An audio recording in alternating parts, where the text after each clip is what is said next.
Hi masters మరియు మీకోసం ఛానల్కి స్వాగతం సుస్వాగతం. ముందుగా మన జగద్గురువైన బ్రహ్మర్షి పితామహ పత్రిజీ గారికి, మన గురుమాతకి నా ఆత్మ ప్రణామాలు మాస్టర్స్. ఓకే మాస్టర్స్, ప్రతిరోజు మన ఛానల్లోని ధ్యానం, స్వాధ్యాయం, సజ్జన సాంగత్యం జరుగుతుంది మాస్టర్స్. అలాగే జూమ్ సెక్షన్ పాల్గొన్న మాస్టర్లకి, యూట్యూబ్లో చూస్తున్న మాస్టర్లకు కూడా ధన్యవాదాలు తెలుపుకుందాం మాస్టర్స్. ఓకే మాస్టర్స్, ఈరోజు మన ఛానల్కి సీనియర్ పెరుడు మాస్టర్ గారైన వేదవతి గారు చింతలపూడి నుంచి వచ్చారు. మేడం గారిని సాదరంగా ఆహ్వానించుకుందాం. ఈరోజు మేడం చెప్పబోయే టాపిక్ భగవద్గీత సారాంశము. ఈ గొప్ప ఆత్మజ్ఞానం అందించడానికి మేడం గారికి వెల్కమ్ చెప్దాం మాస్టర్స్. నమస్తే మేడం, వెల్కమ్ మేడం. ప్రియాత్మ బంధువులందరికీ కూడాను నా నమస్కారాలండి. నా పేరు వేదవతీ దేవి. మాది చింతలపూడి అండి, ఏలూరు జిల్లా, ఆంధ్రప్రదేశ్ అండి. నేను 2025వ సంవత్సరంలో 24, 23 2 సంవత్సరాలు శ్రీ గణపతి సచ్చిదానంద స్వామీజీ వారి దగ్గర దత్తాశ్రమంలో భగవద్గీతను నేర్చుకున్నారండి. నేర్చుకుని ఫ్లూయెంట్ రీడింగ్ నేర్చుకొని ఆ తర్వాత మెమరైజేషన్ చేసి అందులో గోల్డ్ మెడల్ సాధించి స్వామీజీ వారి చేతుల మీదుగా నేను భగవద్గీతలో గోల్డ్ మెడల్ సాధించానండి. తద్వారా లావణ్య గారు, తర్వాత సరిత గారు, సాయి గారు వీళ్ళందరూ పరిచయం అవ్వటం, నన్ను ఈ వేదిక మీదకు సాదరంగా ఆహ్వానించటం నాకు చాలా హ్యాపీగా అనిపించిందండి. ఆ పత్రిజీ వారి దయ వల్ల కూడా మీ అందరూ కూడా ఇంత అభివృద్ధిలోకి వచ్చి ఆత్మజ్ఞానాన్ని ఈ విధంగా నలుగురికి పంచడం అనేది చాలా నాకు సంతోషంగా అనిపించింది. మరి నాకు ఎన్నో క్లాసులు ఉంటాయండి, ఎంతో బిజీ షెడ్యూల్ ఉంటుంది. అయినా సరే మీరు కాల్ చేసి అడిగిన తర్వాత నేను కాదనలేకపోయానండి. మీరు ఇంత సంకల్పానికి చక్కగా ప్రయత్నం చేసినప్పుడు ఏదో ఉడతా భక్తితో ఎంతో కొంతసేపు నా సమయాన్ని కూడా మీకు కేటాయించి, నా జ్ఞానాన్ని కూడా మీకు పంచుదామన్న ఉద్దేశంతో ఈ వేదిక మీదకి నేను రావడం అనేది జరిగిందండి. ఆ స్వామీజీ వారి దయ వల్ల అందరికీ కూడాను ఆ శ్రీకృష్ణ పరమాత్మ ఆశీస్సులు మీ అందరి మీద, మీ కుటుంబం పైన చల్లగా ఉండాలని నేను మనసారా ప్రార్థిస్తున్నానండి. ఆ పత్రిజీ గారు సాక్షాత్తు దైవ స్వరూపమేనండి. మరి ఒక ఇటువంటి బిజీ షెడ్యూల్‌లో కూడాను మీ అందరినీ కూడాను ఒక ఆత్మ జ్ఞానం వైపు నడిపిస్తున్నారు అంటే ఎంత దృఢ సంకల్పం ఉంటే, ఎంత దైవభక్తి ఉంటే మరి ఈ విధంగా జరుగుతుంది మనం అనుకోవాలండి. నాకెందుకు నన్ను నేను ఉద్ధరించుకుంటే చాలు అనేవాళ్ళు ఈ లోకంలో ఎంతో మంది ఉన్నారండి. కానీ పత్రిజీ గారు అలా కాకుండా ఆ అమ్మగారు ఇద్దరూ కూడాను మనందరి కోసము కూడా ఆత్మ జ్ఞానాన్ని ఈ విధంగా ఆహ్, తనకు తానుగా కాకుండా విస్తరింప చేస్తున్నారండి. చాలా నాకు సంతోషంగా అనిపించిందండి. పత్రిజీ గారి గురించి తెలుసుకున్నాక కూడాను నాకు చాలా సంతోషం అనిపించింది. నన్ను ఈ వేదిక మీదకి ఆహ్వానించినటువంటి మీ అందరికీ కూడా పేరు పేరున కూడా నేను ధన్యవాదాలు తెలియజేసుకుంటున్నానండి. అందరికీ గూడా జై గురుదత్తమ్మ. నేను మా గురుదేవులైనటువంటి గణపతి సచ్చిదానంద స్వామి చెప్పిన వాక్యాలు ఏవైతే ఉన్నాయో అవి మీ అందరి ముందు ఉంచడానికి నేను ప్రయత్నం చేస్తానమ్మా. నేను పలికే పలుకైతే కాదు. ఆ పరమాత్మ ఏ మాటైతే పలికిస్తారో అదే నేను మీతో షేర్ చేసుకుంటాను. అందరికీ జై గురుదత్త అండి. 12వ అధ్యాయం భక్తి యోగం అండి. ప్రతి ఒక్క మనిషికి కూడాను మరి సంపాదన ఏ విధంగా అయితే మనం సంపాదించుకొని, కూడబెట్టుకొని మన భావితరాలకు అందిస్తున్నాము, జ్ఞానాన్ని కూడా అదే విధంగా మనం కూడబెట్టుకోవాలండి. ఎంతో కొంత సమయాన్ని భగవంతునికి కేటాయించాలి. అసలు మనలో ఉన్న ఆత్మ ఏంటి? అది ఎలా వచ్చింది?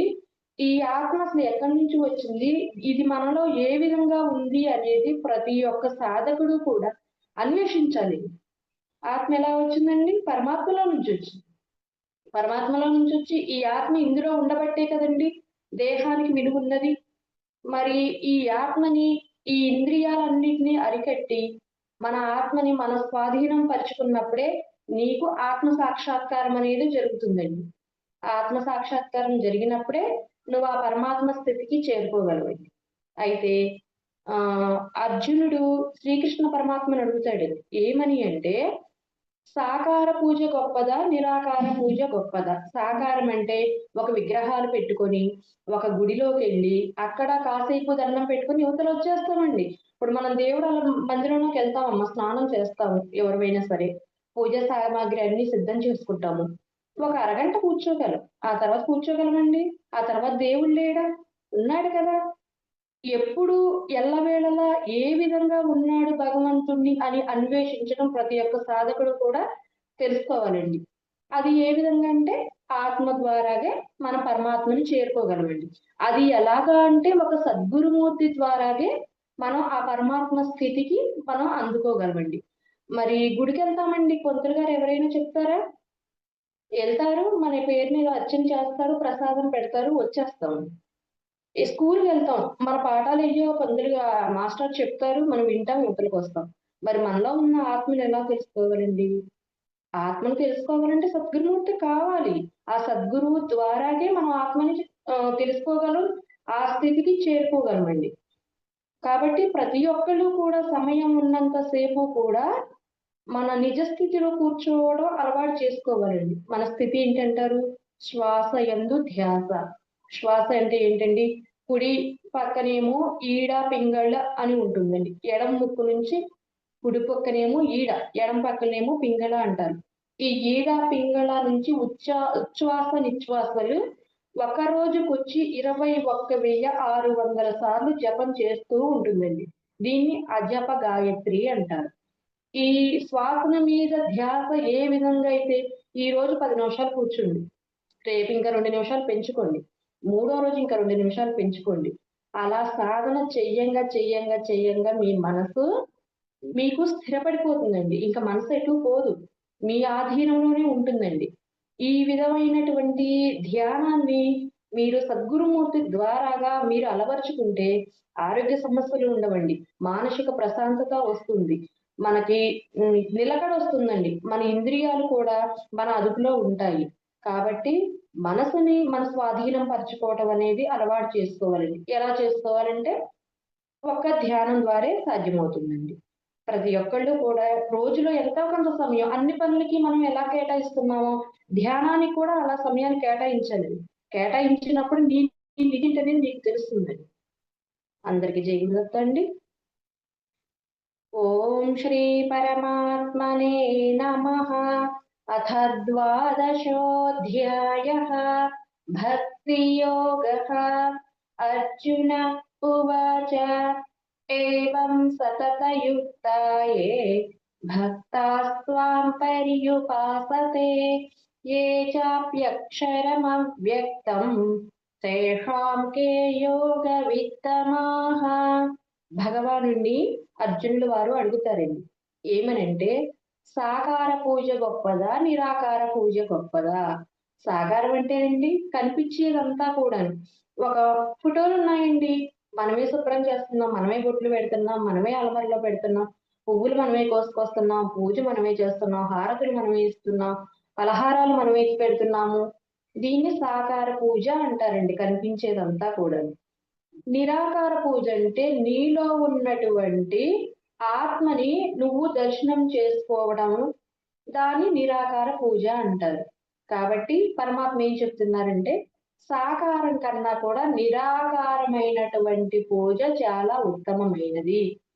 దీనికే నేను ఎక్కువగా ప్రాధాన్యత ఇస్తున్నాను అర్జున అని చెప్తారండి. రెండో శ్లోకం అండి. శ్రీ భగవానువాచ మయ్యావేశ్య మనో ఏ మాం నిత్యయుక్త ఉపాసతే శ్రద్ధయా పరయోపేతాః తే మే యుక్తతమా మతాః. భగవానుడు ఈ విధంగా పలుకుతారండి. పరమేశ్వరుడునైన నా యందు ఏకాగ్రత చిత్తులై నిరంతరము నా భజన ధ్యానాదులచే నిమగ్నమై అత్యంత శ్రద్ధాభక్తులతో సగుణ రూపమున నన్ను ఆరాధించు భక్తులే అటువంటి యోగిలిలో మిక్కిలి శ్రేష్ఠులు అని నా అభిప్రాయము అని పరమాత్మ చెప్తున్నారు. మూడో శ్లోకం అండి. ఏత్వక్షరమనిర్దేశ్యం అవ్యక్తం పర్యుపాసతే సర్వత్ర గమచింత్యం చ కూటస్థమచలం ధ్రువం. ఇక్కడ ఏమని చెప్తున్నారంటేనండి, ఇంద్రియముల్ని చక్కగా వశపరుచుకొని సకల భూతములకు హితమును కోరుచుండువాడు సర్వ ప్రాణుల యందును సమభావము కలుగువాడును వీరిని యోగులు అని అనబడుదురు. అట్టు వారిని మనోబుద్ధులకు అతీతుడను సర్వవ్యాపియు అనిర్వచనీయమైన స్వరూపము గలవాడును, కోటస్థుడును, నిత్యుడును, నిశ్చలుడును, నిరాకారుడును, నాశరహితుడును అయిన సచ్చిదానంద గణ పరబ్రహ్మము యందే నిరంతరము ఏకాభావ స్థితిలో ధ్యానము చేయుచు భక్తితో భోజించుచు ఆ పరబ్రహ్మముని పొందుదురు. అంటే దీని అర్థం ఏంటంటే, ఈ ప్రకారముగా ఏ మనుషుడైతే నిరాకార పరమాత్మని తెలుసుకొని ఆ స్థితి అందే ఉంటూ మరి శాకాహారులుగా ఉండి, మరియు శాకాహారంగా ఉన్నప్పుడు మన మనసు, బుద్ధి, చిత్తం, అహంకారం ఈ ఇంద్రియాలన్నీ కూడా మన వశమైపోతాయండి. మనకు స్థిత ప్రజ్ఞస్య లక్షణం వచ్చేస్తుంది. మరియు మన సత్వగుణం వస్తుందండి ముందు. సత్వగుణం అంటే ఒక జీవికి హాని కలిగించరు. మరియు ఒకళ్ళ జోలికి వెళ్ళరండి. గొడవలకి వెళ్ళరు. ఈ ప్రకారంగా సత్వబుద్ధి వచ్చేస్తుంది. ఈ శాకాహారంగా ఉన్నప్పుడు.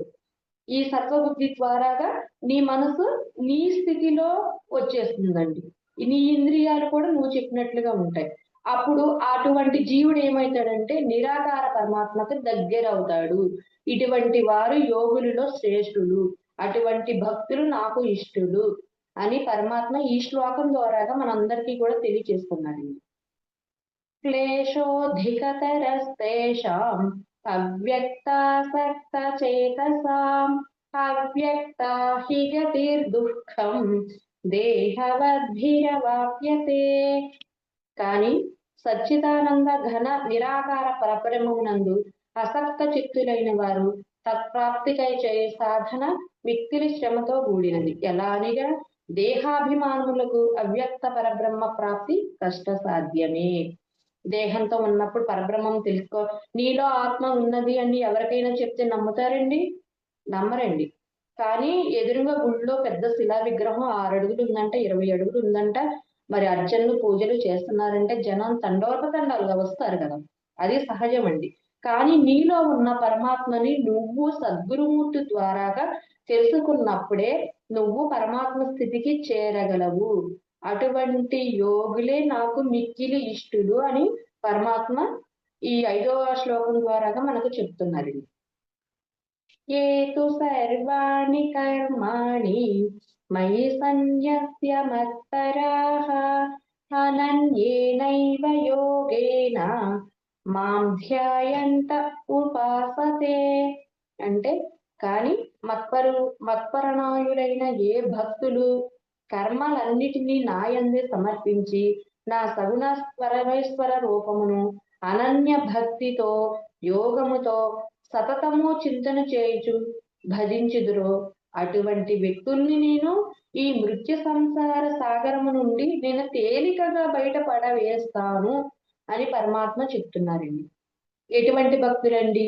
సగుణ రూపము అంటే సర్వజీవులు యందు కూడాను సమాన స్థితి రావాలండి. సమబుద్ధితో ఉండాలండి. ఇప్పుడు కుక్క వస్తుందండి, మనం చీచి అని తరిమి కొడతామండి. మనకి ఇష్టమైన చుట్టాలు వస్తారు, రండి అని సోఫాలో కూర్చోబెట్టి డ్రింక్ తాగుతారా, టీ తాగుతారా, టిఫిన్ తింటారా, ఎండలో వచ్చారంటారు.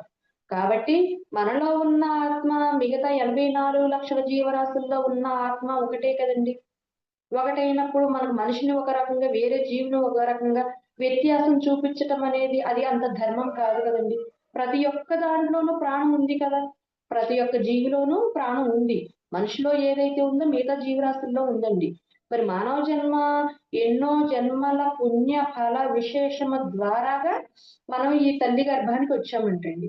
ఈ తల్లి గర్భాన పడిన తర్వాత కూడాను జీవుడు 9 నెలలు లోపల ఉండి ఆ చీకటిలో, ఆ చీములో, రక్తంలో ఉండి నేనెక్కడున్నానని ఓకి మెలుకు తిరుగుతూ ఉంటుందంట లోపల శిశువు.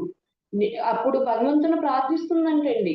2 చేతులు దగ్గరికి ఇలా పెట్టుకొని, 2 కాళ్ళు దగ్గరగా పెట్టుకొని, పరమాత్మ నాకు ఇటువంటి జీవితము వద్దు. ఈ గర్భ నరకాన్ని నేను అనుభవించలేకపోతున్నాను.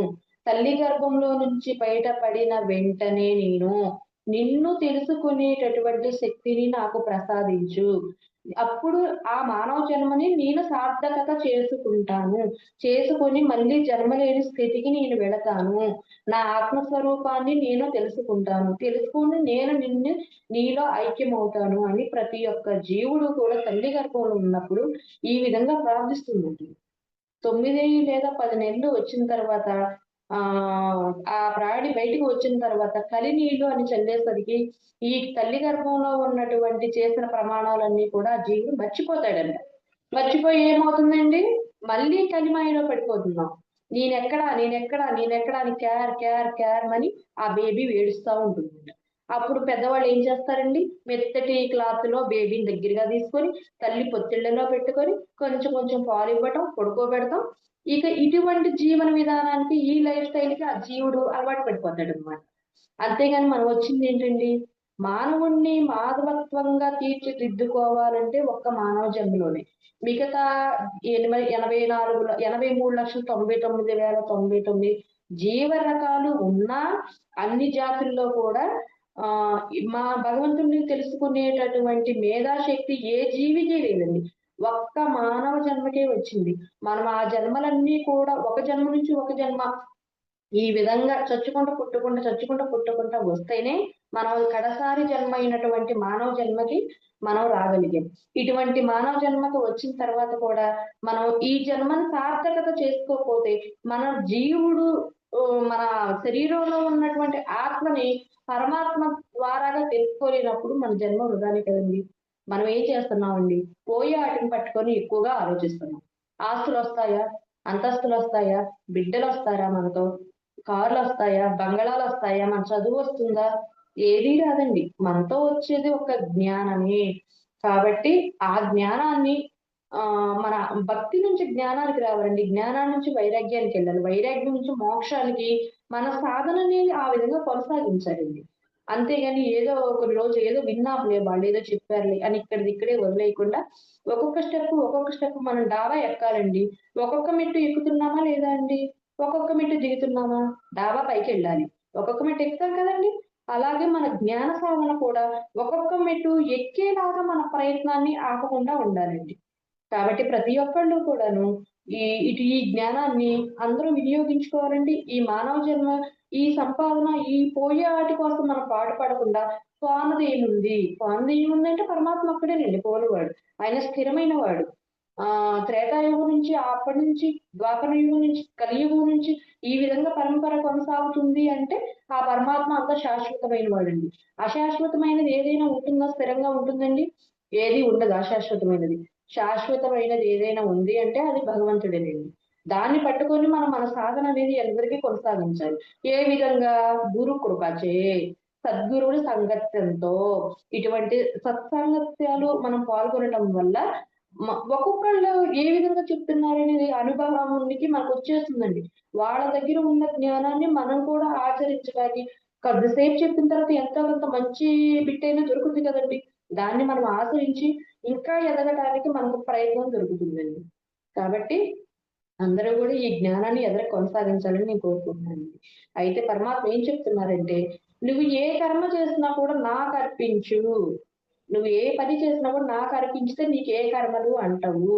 ప్రతిదీ కూడా నువ్వు కూర్చున్నావు హరే రామ అనుకో, లేసావు హరే కృష్ణ అనుకో, ఏదైనా పని చేస్తున్నావు సాయినాథ అనుకో, నీకు ఏ భక్తి అయితే ఇష్టమో, అమ్మవారి ఇష్టమో, ఏ దేవుడి ఇష్టమో అదే చెయ్యి. అది ఒక యజ్ఞం అయిపోతుంది. అది ఒక యోగం అయిపోతుంది. ప్రత్యేకంగా యోగాలు చేయాలని మనం చేయగలమండి డైలీ? చేయలేం. డైలీ యజ్ఞాలు చేయాలంటే చేయలేం. యోగాలు చేయాలంటే చేయలేం. భక్తి విధానంలో కూర్చొని దేవుడి దగ్గర కూర్చోవాలంటే గంట తరబడి మనకు సాధ్యపడుతుందండి? భర్తలు చేసేది చెయ్యాలి కదా! పిల్లలకు చేసేది చెయ్యాలి కదండీ! మరి మన కర్తవ్య కర్మలు కూడా ఉంటాయి కదా! మన నిత్య జీవితంలో ఇదొక్కటే కాదు కదండీ! కానీ ఈ నిత్య జీవితంలో ఇవన్నీ చేసుకుంటూ కూడాను పరమాత్మతో అనుసంధానం ఉండాలి అంటే నువ్వు చేసే ప్రతి పని కూడా దైవార్పణ బుద్ధితో చేయండి. ఒకరికి దానం ఇచ్చారనుకోండి, దైవార్పణ బుద్ధితో ఇవ్వండి. ఒకళ్ళకి కొంచెం అన్నం పెట్టారనుకోండి, వాళ్ళకి పెట్టాననుకోమాకండి. పరమాత్మకు పెట్టాననుకోండి. ఎవరికన్నా వస్త్రదానం ఇచ్చారనుకోండి, ఒక వాళ్ళకిచ్చాననుకోకండి. వాళ్ళ రంగు, రూపు, వాళ్ళ విధానాన్ని చూసి ఇచ్చాననుకోకండి. పరమాత్మకి ఇచ్చాననుకోండి. సర్వం శ్రీ కృష్ణార్పణమస్తు అనేటటువంటి ఆ విధానంతో ఇస్తే నువ్వు చేసే ప్రతి కార్యక్రమం కూడా దైవానికే అర్పితమైపోతుందండి. అటువంటి వాళ్ళని పరమాత్మ ఏమంటున్నారు? తేషామహం సముద్ధర్త మృత్యు సంసార సాగరాత్ భవామి నచిరాత్ పార్థ మయ్యావేశిత చేతసాం. మీరు ఈ ప్రకారంగా దైవార్పణ బుద్ధితో ఎవరైతే చేస్తారో మీరు మృత్యు సంసారంలో కూడా మునిగిపోతున్నా నేను అవలీలగా మిమ్మల్ని బయటకు తీయగలను అని పరమాత్మ మనకి హామీ ఇస్తున్నాడండి. మనం చేయవలసింది ఏంటి అంటే భగవద్గీత ప్రతి ఒక్కళ్ళు కూడా అవకాశం ఉన్న వారికి నేర్చుకోండి అమ్మా. దాని తాత్పర్యాలు కూడాను చాలా అద్భుతంగా ఉంటాయి. అయితే మనిషి ఎలా బ్రతకాలి, ఎలా బ్రతకకూడదు, ఎలా బ్రతికితే నువ్వు ఈ జనన మరణ భ్రాంతిని నువ్వు దాడతావు, ఇటువంటి మృత్యు సంసారమైనటువంటి ఈ ఘోర సంసారం అంటారంటండి. మనం మనిషి పుట్టాము, మేము బాధలు లేకుండా ఉన్నాము అని ఎవరైనా చెప్పగలరా? మేము ఈ రోజు బాధపడలేదు, ఈ విషయానికి సంబంధించి మేము చాలా సంతోషంగా ఉన్నాం, మేము 100 సంవత్సరాలు హ్యాపీగా జీవించాం అని ఏ మనిషి అయినా అన్నారండి ఇప్పటి వరకు? లేరు కదా. ప్రతి ఒక్క మనిషికి కూడా ఏదో ఒక సమస్య, ఏదో ఒక బాధ లేకుండా ఉండదు. ఇటువంటి బాధలన్నిటి కూడాను పరమాత్మకు అర్పించేయండి, అంతా ఆయనే చూసుకుంటారు. మనం చేసేది ఏంటి అంటే మన కర్తవ్య కర్మ. భగవద్గీతలో చెప్పిన ప్రకారంగా మనం నడుచుకుంటూ ఉంటే మన జీవితం చాలా సాఫీగా కొనసాగిపోతుంది. కాబట్టి పరమాత్మ ఏం చెప్తున్నారు? దైవార్పణ బుద్ధితో నువ్వు ప్రతిదీ నాకు అర్పించి నీ కార్యక్రమాలను నువ్వు చేసుకుంటూ ఉండు, మొత్తం నేను చూసుకుంటాను. నువ్వు సముద్రం అనే సంసారంలో మునిగిపోతున్నా కూడా నావలాగా వచ్చి నిన్ను పైకి తేల్చి నిన్ను ఒక జీవితాన్ని ఇచ్చేటువంటి ధైర్యాన్ని నేనున్నాను అని పరమాత్మ చెప్తున్నాను. జై గురుదత్త అండి. మయ్యేవ మన ఆధత్వా మయి బుద్ధిం నివేశయ నివసిష్యసి మయ్యేవ అత ఊర్ధ్వం న సంశయః. నాయందే నువ్వు మనసు నిలుపుము, నాయందే నీవు బుద్ధిని నిలుపుము. ఆ పిమ్మట నువ్వేమవుతావు? నాయందే స్థిరంగా నెలకొంటావు, నేను నీలోనే ఉంటాను, నీవు నాలో ఉండు అని పరమాత్మ ఈ శ్లోకం ద్వారా మనకు చెప్తున్నారండి. ఈ విషయంలో ఎటువంటి సందేహము నీకు లేదు.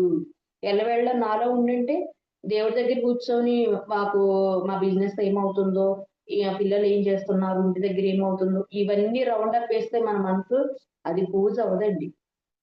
నువ్వు ఏమీ లేని కాడ ఆసనం వేసుకొని 10 నిమిషాలు పరమాత్మ యందు మనసు పెట్టుకొని నువ్వు 10 నిమిషాలు కూర్చున్నా చాలండి, గంట సేపు పూజ చేసే ఫలితం వస్తుందండి. కాబట్టి అందరూ కూడా నిరాకార పరమాత్మని ధ్యానం చేసుకోవడం అలవాటు చేసుకోవాలి.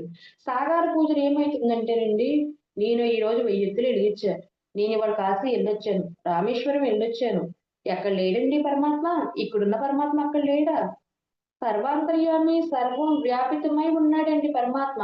అందు ఇందని కాకుండా ప్రహ్లాదుని హిరణ్యకశిపుడు ఏమని అడుగుతాడండి? నీ భగవంతుడు ఇక్కడ ఉన్నాడా అంటే, ఉక్కు స్తంభం యందు నా పరమాత్మ ఉన్నాడు అంటే బద్దలు కొడితే అందులో నుంచి వస్తారండి నరసింహస్వామి. కాబట్టి భగవంతుడు లేని చోటు లేదండి. ఆయన సర్వాంతర్యామి, సర్వం వ్యాపితం, సర్వజీవుల యందు కూడా ఆత్మ రూపంలో ఉన్నాడు పరమాత్మ. శరీరాలు ఏదైనా సరే ఆత్మలు ఒకటేనండి. పరమాత్మ 2వ అధ్యాయం 27వ శ్లోకంలో చెప్తారు, జాతస్య హి ధ్రువో మృత్యుః ధ్రువం జన్మ మృతస్య చ తస్మాదపరిహార్యేర్థే నత్వం శోచితుమర్హసి.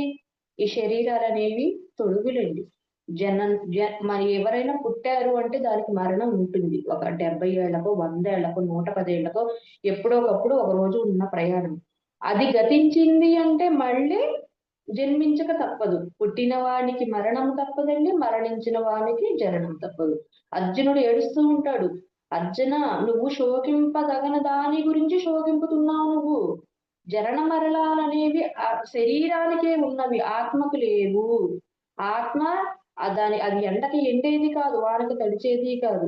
సర్వజీవులు యందు కూడా నిమగ్నమై ఉన్నటువంటి ఆత్మస్వరూపాన్ని ఎవరైతే తెలుసుకుంటారో అటువంటి జీవుణ్ణి విముక్తుణ్ణి చేసి నా యందు స్థిరముగా నేను నెలకొల్పెదను అని పరమాత్మ శ్లోకంలో చెప్తారు. అథ చిత్తం సమాధాతుం న శక్నోషి మయి స్థిరం అభ్యాసయోగేన తతః మామిచ్ఛాప్తుం ధనంజయ. మనసును స్థిరముగా నాయందే నిలుకొల్పుటకు సమర్థుడు కానిచో అర్జున, అభ్యాసము ద్వారా నన్ను పొందుటకు ప్రయత్నింపు. అర్జునుడు అన్నాడంట, ఇన్ని చెప్తున్నావు కదా పరమాత్మ కృష్ణ, నా మనసు నీ యందు నిలవట్లేదు, రకరకాలుగా వెళ్ళిపోతుంది. సరే కొద్దిసేపు కూర్చుందామని నేను ప్రయత్నం చేసినా నా ప్రయత్నం కొనసాగట్లేదు. ఏం చేయమంటావు? నువ్వు చెప్పటానికి బాగానే చెప్తున్నావు, ఆచరించటానికి నాకు శరీరం సహకరించట్లా, నా మనసు సహకరించట్లా, కూర్చున్నప్పుడు నానా రకాల ఆలోచనలు వస్తున్నాయి, నన్ను ఏం చేయమంటావు కృష్ణ అని అర్జునుడు వారు అడుగుతారండి శ్రీకృష్ణ పరమాత్మని. అప్పుడు పరమాత్మ ఏం చెప్తారు అంటే, అభ్యాసము ద్వారాగా నీకు ఇది సాధ్యం అవుతుంది. అభ్యాసం అంటే ఏంటంటే ఇందా మనం చెప్పుకున్నాం కదా, ఈ రోజు 10 నిమిషాలు కూర్చోండి, రేపు 15, ఎల్లుండి 20, అలా కూర్చోగా ఒక రోజుకి మనలో మార్పు అనేది వస్తుందండి. నువ్వు అభ్యాసం చెయ్యి. మనకి ఇంట్లో కూరగాయలు ఉంటాయండి, మనం వండుకుంటే కూర అయిపోతుందా? మనకి బియ్యం ఉంటాయి, బిందెలో నీళ్లు ఉంటాయి, గ్యాస్ ఉంటుంది. నువ్వు ప్రయత్నం చేయకుండా వంట అయిపోతుందండి? ముందు ప్రయత్నం చెయ్యాలి కదా. కాబట్టి నువ్వు అభ్యాసం చెయ్యి. అభ్యాసం చెయ్యంగా నీకు వైరాగ్యం వస్తుంది. అలాగా అభ్యాసం ద్వారా వైరాగ్యం చేత నువ్వు నన్ను చేరుకోగలవు. కాబట్టి నువ్వు అభ్యాసం మొదలు పెట్టు, నీ ప్రయత్నం నువ్వు చేయి, మిగతాది నేను చూసుకుంటా అని పరమాత్మ అంటారండి ఈ శ్లోకంలో. అభ్యాసేప్య సమర్థోసి మత్కర్మ పరమో భవ మదర్థమపి కర్మాణి కుర్వన్ సిద్ధిమవాప్స్యసి. అభ్యాసము చేయుటకు అశక్తుడవైనచో మత్పరాయణుడవై కర్మలను ఆచరింపు. ఈ విధముగా ఈ నిమిత్త కర్మలను ఆచరించడం ద్వారా కూడా నన్ను పొందెదవు. పరమాత్మ ఏం చెప్తున్నారు చూడండి, నువ్వు చేసే కర్తవ్య కర్మలు చేయి, నీ అత్తమామ చేసేది, నీ భర్తకి చేసేది చేయి. వాళ్ళ ఆఫీస్కి వెళ్ళాలి, వాళ్ళకి వంట చేయాలి, వాళ్ళకి టిఫిన్ చేయాలి, వాళ్ళకి పెట్టాలి, అన్ని రకాలుగా సమకూర్చాలి. నీ కర్తవ్య కర్మలన్నీ కూడా నువ్వు చెయ్యి నాయన. అటువంటి ద్వారా అలాగ చేసినప్పుడు నువ్వు నన్ను పొందుతావు. అనవసరంగా సమయాన్ని వృధా చేసుకోవద్దు అని చెప్తున్నారు పరమాత్మ. చేస్తే నీ కర్తవ్య కర్మలు చేసుకో, సమయం ఉంటే మనసును స్థిరంగా నెలకొల్పుకొని నా యందు నువ్వు అభ్యాసం ద్వారాగా నువ్వు నన్ను చేరుకో.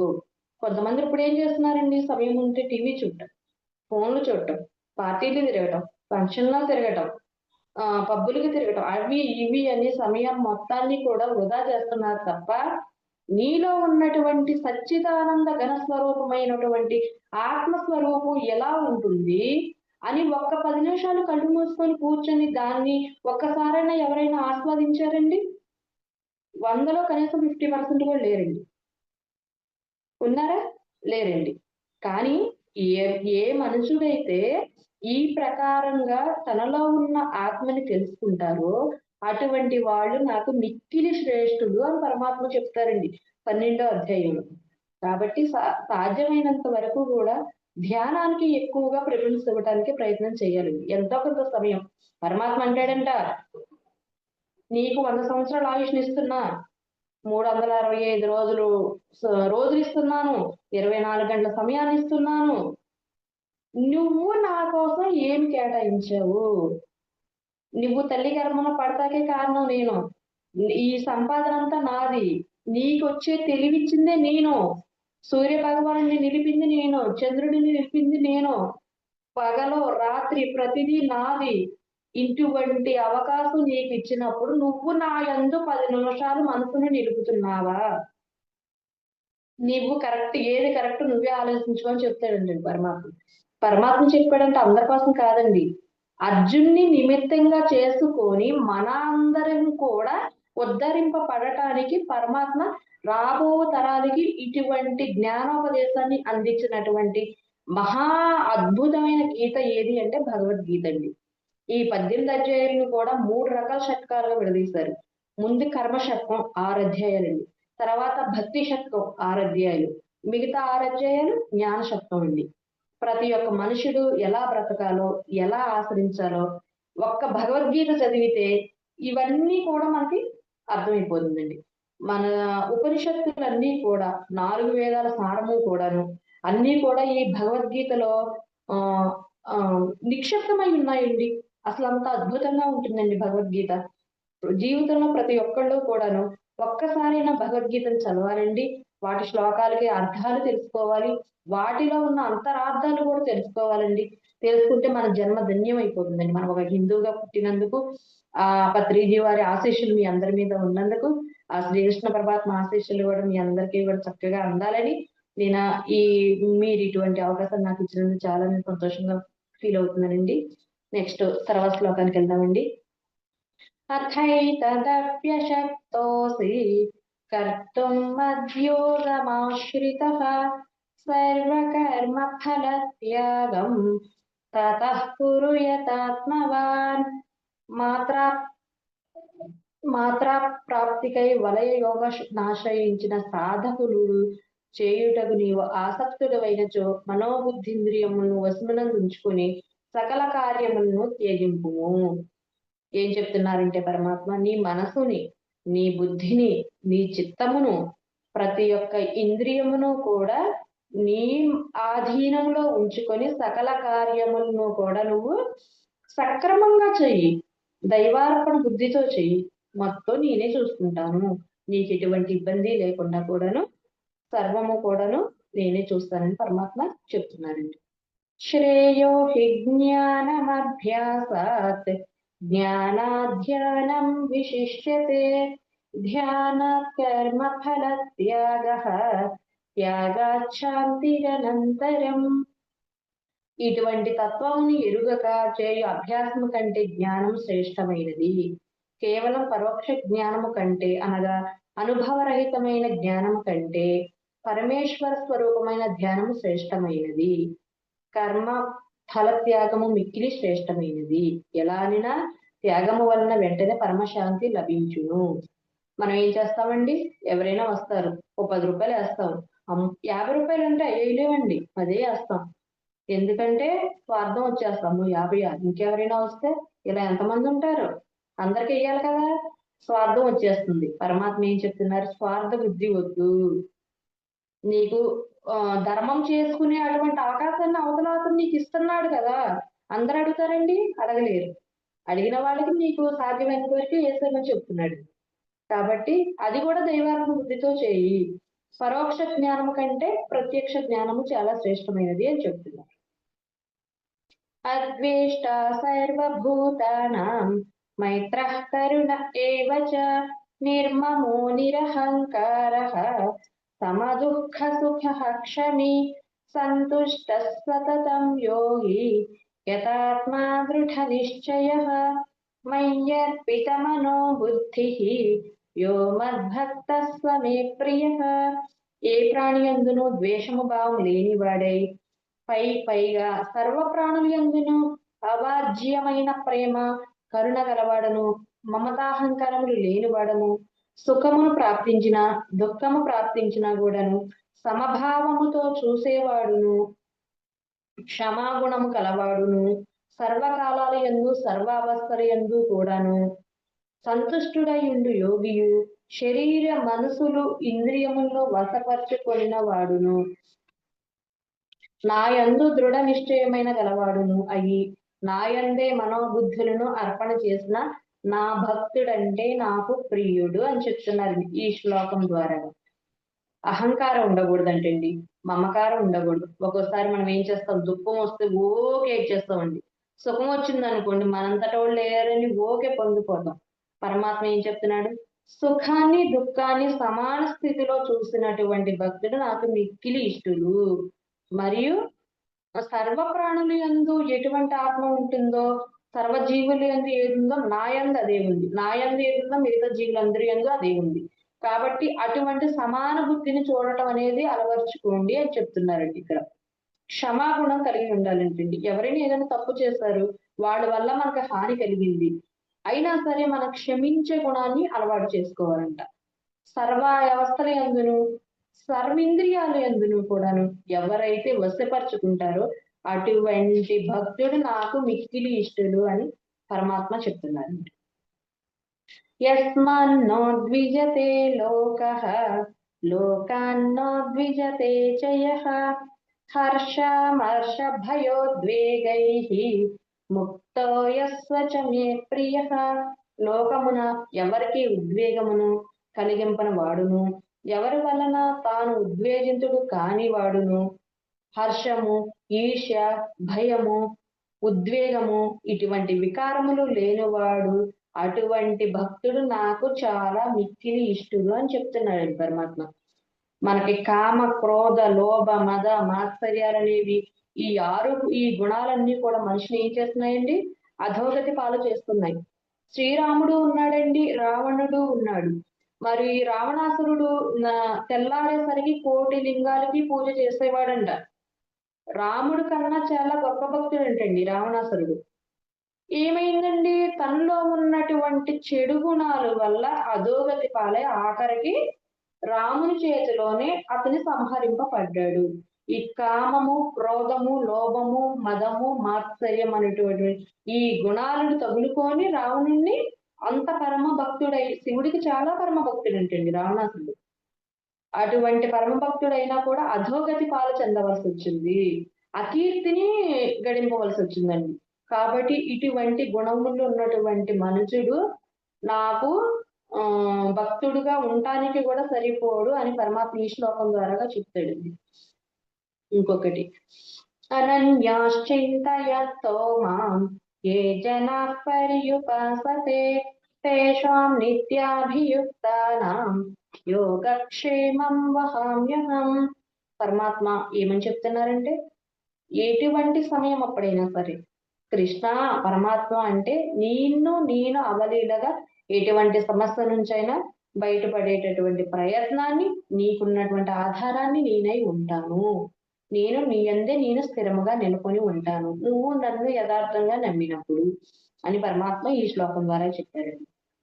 పత్రం పుష్పం ఫలం తోయం యో మే భక్త్యా ప్రయచ్చతి తదహం భక్త్యుపహృతం అశ్నామి ప్రయతాత్మనః. పరమాత్మ ఏం చెప్తున్నారంటే, నీ దగ్గర ఈ రోజు డజన్ అరటిపళ్ళు పెట్టగలవు, రేపు డజన్ కమలాలు పెట్టగలవు, ఎల్లుండి ఇంకేదన్నా పాయసం చేసి పెట్టగలవు, అలా పెట్టగలవు. తర్వాత ఒక రోజు ఉండదండి. ఏం చేస్తావు? నీ దగ్గరున్న పత్రమే పెట్టు, నీ దగ్గరున్న ఫలమే పెట్టు, నీ దగ్గరున్న పువ్వే పెట్టు, నేను స్వీకరిస్తాను. ఏ ప్రకారంగా? అనన్య భక్తితో, స్వార్థంగా పెట్టక నాకు పెట్టేది. నేనిచ్చిందే కదా ఈ సృష్టి అంతా. ఆ పండు నేనిచ్చిందే కాదా? నేనిచ్చిందే కదా, మొత్తం నేను చేసిందే కదా. నాది నాకు పెడతాం కాదు. నీ దగ్గర ఏదైతే ఉందో, మన దగ్గర ఏముంటుందండి? వాడన పుష్పం ఏముంది మన దగ్గర? మన మనసేనండి వాడన పుష్పం. కాబట్టి మన మనసునే పరమాత్మకు అంకితం చేయాలి.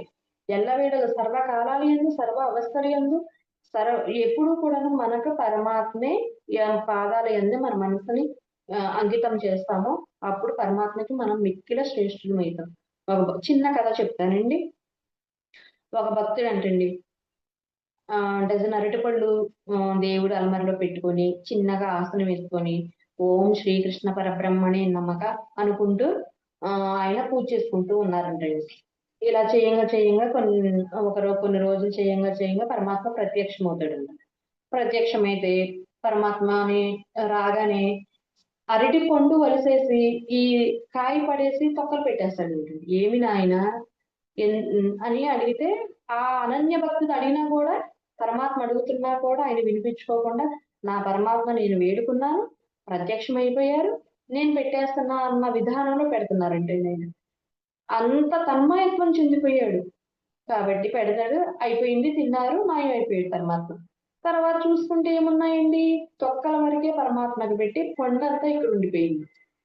అప్పుడు మళ్ళీ ఏం చేస్తాడు? ఈసారి ఖచ్చితంగా కూడాను పరమాత్మ సన్నిధిలో కూర్చొని స్వామి ప్రత్యక్షం అవ్వగానే పండు పెడదాము, తొక్కలు వద్దు, తొక్కలు పడేద్దాము. అసలు నేను ఇన్ని రోజులు బట్టి కోరుకుంది ఏంటి? పరమాత్మ ప్రత్యక్షం అవ్వాలి, నా చేత నేను తినిపించుకోవాలి అన్న ఉద్దేశంతో అతను ఈ సంకల్పానికి పెట్టుకున్నాడు. ఈసారి మళ్ళీ కూర్చున్నాడు, మళ్ళీ డజన్ అరటిపళ్ళు పెట్టుకున్నాడు. అతని మనసులో ఏముందనుకున్నారు? పరమాత్మ ప్రత్యక్షం అవ్వాలి, అరటి పండు పెట్టాలి. ఇప్పుడు ప్రాణం అంతా, మనసు అంతా, బుద్ధి అంతా, ఈ చిత్తం అంతా ఎక్కడుంది అంటే అరటి పండు మీద ఉందండి, భగవంతుని మీద లేదు. అప్పుడు ఏం చేస్తాడు పరమాత్మ మళ్ళీ ప్రత్యక్షం అవుతాడు. "ఏమి నాయనా ఎందుకు నన్ను మళ్ళీ వేడుకున్నావు" అంటే గబా గబా చేసి పొండు పెట్టబోతాడండి. పరమాత్మ వద్దు అంటారు. "అదేంటి నాయన నీకోసమే కదా నా చేతి ద్వారా నీకు పండు తినిపించాలంటే వద్దంటారేంటి స్వామి" అంటే, నువ్వు పూజ చేసినప్పుడు నీ మనసంతా కూడా నా యందు ఉంది. ఇప్పుడు నువ్వు పూజ చేసినప్పుడు అరటి పండు మీద ఉంది. నాది ఇదంతా సృష్టి అయినప్పుడు నువ్వు నాకు పెట్టక్కర్లేదు. కానీ నీ అనన్య భక్తి, నీ మనసు, నీ కల్మషం లేనటువంటి విధానం నాకు కావాలి గానీ, నాకు అక్కర్లేదు నాయనా అన్నారు. మళ్ళీ భక్తుడు బాధపడతాడు కదండీ! పరమాత్మ మళ్ళీ అరటిపండు తింటారంట. అలాగే మన భక్తి ఎలా ఉండాలి అంటే, మన లగ్జరీ లైఫుల్లోనో, పళ్ళల్లోనో, పిండి వంటల్లోనో చూపియకూడదండి. మన మనసు యందు, ఆత్మ యందు ఆత్మయందు మన మనసుని స్థిరంగా నెలకొల్పాలండి. ఒక్క 10 నిమిషాలు ఆత్మయందు మనసును చక్కగా నిలుపుకోండి. అసలు ఆ ఆనందం, ఆ అనుభూతి చెప్పలేనంత విధానంగా ఉంటుందండి. చాలా అద్భుతంగా ఉంటుందండి. అన్నిటికన్నా గూడా ఏదో పెద్ద శక్తి మనల్ని ఆవహించినట్లుగా అనిపిస్తుందండి. మన ఈ ఆధ్యాత్మిక ప్రపంచంలో మన మనసు కుదుట పడాలి, మనం స్థిరంగా ఉండాలి అంటే ఒక్క ధ్యానం వల్లే సాధ్యమవుతుందండి. ఇది మాత్రం నేను చెప్పగలనండి. ఎందుకంటే ఈ ప్రకారంగా నేను అనుభవం పొంది ఉన్నానండి నేను ధ్యానంలో. నాకు చాలా అద్భుతంగా అనిపించింది. మనసు thank you madam, thank you so much madam. For you మీకోసం మన ఛానల్కి వచ్చి ఎంతో గొప్ప ఆత్మజ్ఞానం అందించిన మాస్టర్లందరికీ, వేదవతి గారికి, శ్వేత గారికి ధన్యవాదాలు తెలుపుకుందాం మాస్టర్స్. అలాగే మాస్టర్స్ ప్రతినిత్యం ఎరుకతోటి ధ్యానం, స్వాధ్యాయం, సజ్జన సాంగత్యం చేద్దాం, అందరి చేత చేయిద్దాం మాస్టర్స్. మాస్టర్స్ వైజాగ్కి మెగా పిరమిడ్ రావాలని పరమ గురువుల కోరిక, పత్రి గారి కోరిక, పత్రి మేడం కోరిక మాస్టర్స్. మనం అందరూ సంకల్ప ధ్యానం చేసి వైజాగ్కి మెగా పిరమిడ్ వచ్చేలా చేద్దాం masters. Thank you masters, thank you.